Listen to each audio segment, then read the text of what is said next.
Sidney Crosby, man. That guy just beat Mario Lemieux most amount of points. You know what he's like when you look at him, he's like the perfect like team guy, perfect captain. Even in his press interview, he's like, "No, Mario's still number one." Yeah. You know what I mean? And like overall, he's like the perfect.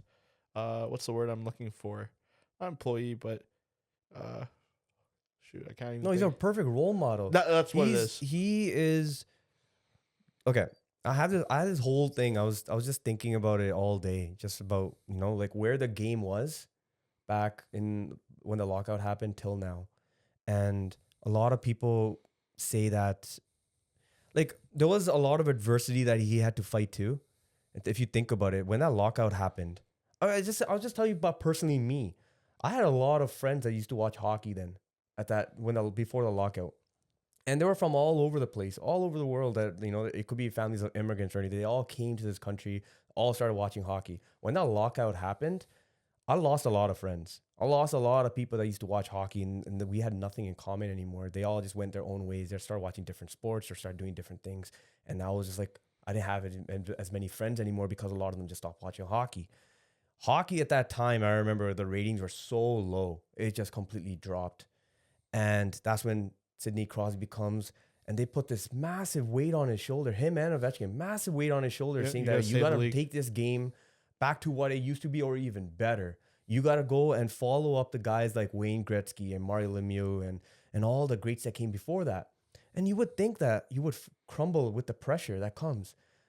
Yes, he had some growing pains in the beginning where there are a lot of labels that were put on him, like, crybaby and everything, because he was like kind of complaining about. Yep. And he had to learn that, you kind of have to fight over this stuff, right? And he became, he understood what he had to do, and he started, becoming successful. He won a cup afterwards. He had 2 concussions. And even at that time, people question and be like, Sidney Crosby's never going to be the same player ever again. Well, even remember when he had that crazy ankle injury too. Yeah. And comes back and it's like, oh, especially with the ankles, right? He had like a high ankle sprain or something like that. That was really, really bad when he went into the boards. But he comes back and it's like, it's crazy how he's been able to sustain this over such a long period, right? Yeah. So I remember that moment when he, it was a Winter Classic when he got hit. It was a hit to the head and he was gone. And everybody's like, this guy's like the face of this game. And now he's gone. Like everybody, all the media, everybody's like, he's never going to be the same. After 2 concussions, nobody's ever the same, right? Guy comes back and he finds a different way he just tweaked his game. And the guy that you're seeing today, like you couldn't even imagine at that moment when that happened that he could still continue on and go and beat Mario Lemieux's record, yeah, milestone. And then you look at the other side with Ovechkin, right? Same thing. The only reason why I'm bringing up Ovechkin is just because it's Christmas and it's appreciation time. No, that's right. You got to clearly appreciate what the sport is. And it's only because these guys, if you want to only compare with 2 other guys, Magic Johnson and Larry Bird, there was a time when the sport was completely dead. And I'm not saying hockey was at that state, but it was really bad. The salary cap was almost at $36 million after the lockout. It was really bad. Like there were a lot of teams that could not survive. And even with Ovechkin, a lot of times he was questioned, oh, he's a one-trick pony and he can't win a cup every year. Same question. You had guys like Alexander Semin, multiple 40-goal scorer. Couldn't do it, changed coaches. And he just kept fighting and fighting. And then people kept saying that there's no way he could beat Wayne Gretzky's goal record. And then last year he did it, yep. Right? And then you're seeing that greatness. And then you're seeing this Crosby greatness. And man, you got to appreciate where the sport is. Without these 2, we wouldn't be watching the game like this. No, not even that. Like it's crazy because you look at the stars that are in the game now, like the Bedards, Celebrinis. These are the guys they grew up watching. Yeah, you know what I mean. And imagine if these guys didn't do what they did when they did. Well, we have these stars in the league, right? So it's not even just they inspired everyone else or thing. They inspired the next generation of hockey players. And when you see that, it's like crazy, right? And like look at all the respect Crosby gets from all these guys. Like when Celebrini went, I think the only reason he went to the IHF last season was just so he could play on the same line as Crosby and pick up a few things. And I was kind of upset that Bedard didn't go too, because I think it would have been a great learning experience for him too. But it's just the amount of, I think there's a video, even if you watch like a press conference, you see, and it's McDavid, and I forgot who else it was, but it was for like a Hockey Canada, and and you see Crosby sitting there, and he takes off his hat, and he's just sitting there, and you see McDavid and forgot who the other person was, do the exact same thing right before. Like the amount of respect he draws, not only from like the fans and everyone in the organization, but other players as well. It's nuts. It's just the massive burden that these two players had at that time. Man, it's like you had to draw a perfect map for it to be successful. And these guys, like, they lived up to that and beyond. I was just gonna say exceeded and beyond. No, the what they have done and the way Crosby's still playing at this age, it's so impressive because a lot of people at that age, they're like, I can't even get off my couch. No, 100%. And like just his dedication, right? Like him practicing, and even in the offseason, he goes back home, but all he does is train, right? Yeah. Him and McKinnon. Exactly. Right? And just all the news coming on, and Martin St. Louis said it too, you know, during that cup run that he had was in the finals when his mother passed away. He was on the bike, he came early, and he was just cycling, and he's trying to like mentally get into the game. He's like, before I think it was, I don't know if it was a game 7, I'm trying to remember, because it was the semis. And he's like, Sidney Crosby just walked up to me, talked to me a couple of minutes, just talked about everything, you know, like, I guess whatever their personal stuff. And he's like, then he went off with his day. He's an amazing player, but nobody actually talks about the fact that he's actually a way better human being. Well, even like the craziest thing is too, he does so much for the community. He does so much for Timbits hockey, so much, even like for season ticket holders. Like I remember like there's a couple of years, I think I'm pretty sure he still does it, where he goes and he gives the season ticket holders their tickets. Yeah. Right? Yeah. He still does that. And that's like crazy, like the amount of dedication he has, not only to his team, but like to the sport. Yeah. And what he does to grow it. He's like the ultimate, like you said, role model. Yeah. And he always lays low. It's not like he you goes never hear any shows, crazy there's no publicity. You're never gonna hear him burning his hand at barbecues or anything like that. But there's no publicity either. No, like he doesn't need to be appreciated by people. No. He just genuinely does this stuff. That's why I think there's more respect for him because he's not looking for that from anyone. It's just he just radiates that whenever he walks into a room. Even like advertisements, like what he had a couple Gatorade commercials, but I didn't really see anything else. Like he doesn't do any like crazy ads. He's just quiet. He literally just comes, plays hockey, and goes home. Yeah, right. And even I hated the fact that when people are kind of trying to force him out of Pittsburgh, they're like, oh, you got to win a cup, Colorado, and everything. It's just that you got to appreciate that the guy he is right now is because of a lot of things with loyalty, is with the guys around him. But he helped build that culture there, and he doesn't want to leave. So respect it. Don't talk about if he wants to go. That's a different story. But like, don't start like him from all people, from any player in this league. You should not start that narrative about him. He should decide what he says. You should, as media, should just nod your head to everything he says and don't question where he should go, where you don't have the knowledge or the capabilities of telling him what he should and shouldn't do. Do you think it changes if he didn't win all those cups earlier in his career? Do you think he would have maybe chased, or do you think he's just like, hey, I want to stay I was drafted by this organization, I want to stay here, this is my home? I think him and Malkin would have always found ways of winning a cup.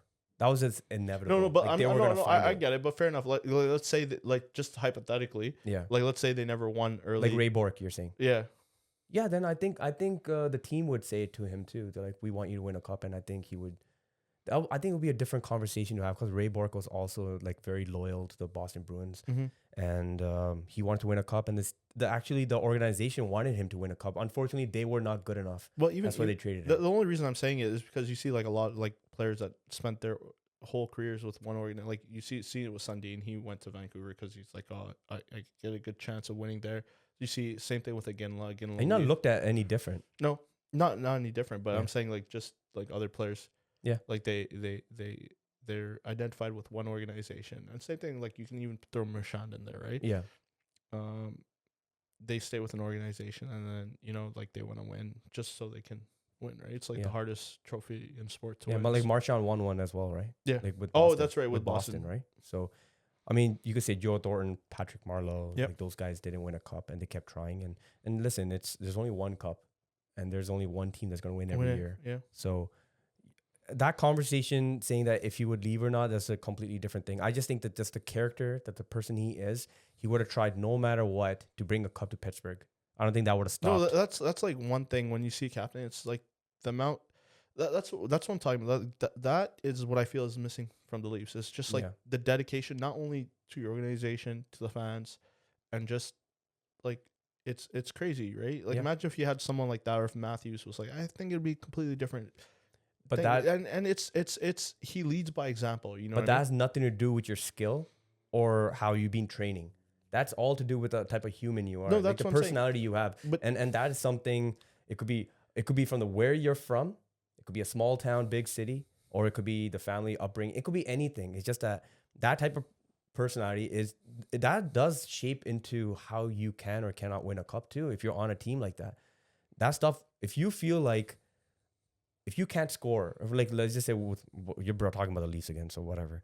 William Nylander, if you feel like you can't score 5 goals, if you can't score a goal in 5 games or whatever it is, like, can you do something in the locker room? Maybe take the guys out, like go to a spa or something. Like, are you doing other stuff to get the team to, are you being a real leader? Yep. Trying to figure out solutions. Well, Not like saying sulking and then saying that, all right, well, next game we'll go and try to win. Like, are you trying to change rally something. the troops? Yep. Are you trying something inside? Because if you're not doing that, that means there's a lot to do with your personality. Well, even it's just like I feel like he just leads by example. You know what I mean? Like Yeah.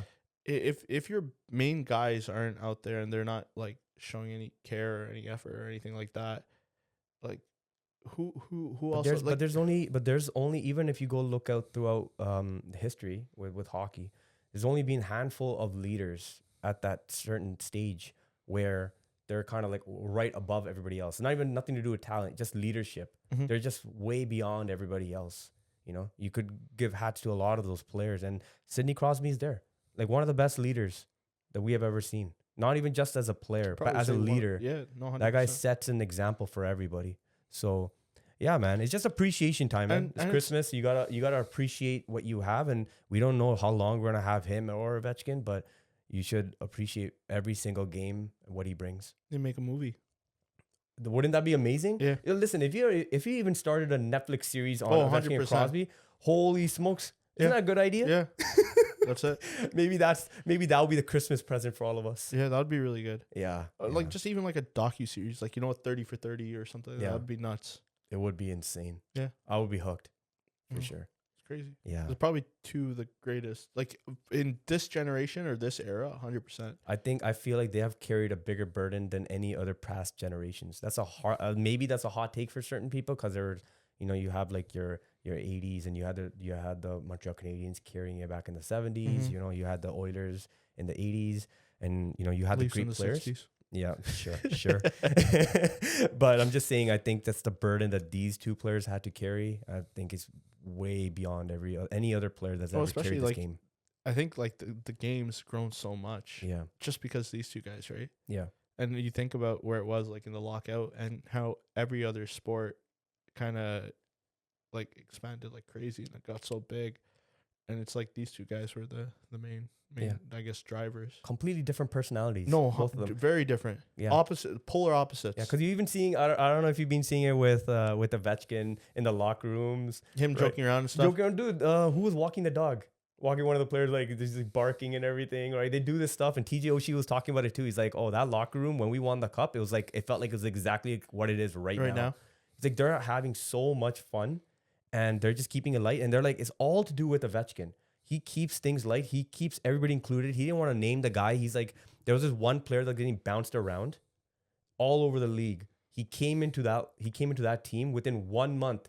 He was completely like engraved into the culture because like Ovechkin does that. He brings players and he makes them accepted. Doesn't matter what kind of misfit you are in the league. Mhm. He just brings them in and then he just accepts them. And those players see that love and then they just fall in love, and then the team plays away, and the players want to be there. They want to stay there. If you're going to look at like teams like Buffalo or Vancouver or Toronto or whatever, it's like, I think before you want to win anything, you need to kind of really build that within the locker room. You got to build it. And when you see that first as a first step, and then you kind of start building afterwards, you will start seeing success. It may be very slow, but when your core foundation of your culture is not built, then it doesn't matter how much talent you bring. Eventually, all the bricks are gonna just crumble. Mm-hmm.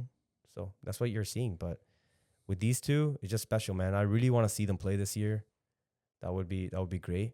And I know we were talking about it. We'll go in March, but we should definitely watch them play. No. Yeah. Especially like knowing you have a limited amount of time left. Now it's like Yeah, possibly it's like time's ticking. no. Like that's how I felt about Yager, right? When I went to go watch Yager play last year, and I know he's playing this year as well. But like you just want to watch these players. No, it's special. It's special, right? Yeah. Doesn't matter how they're moving anymore. Maybe they're not playing the same level as they used to. No, but still, it's still special. It's like they have an aura Yeah, to them, right? They do.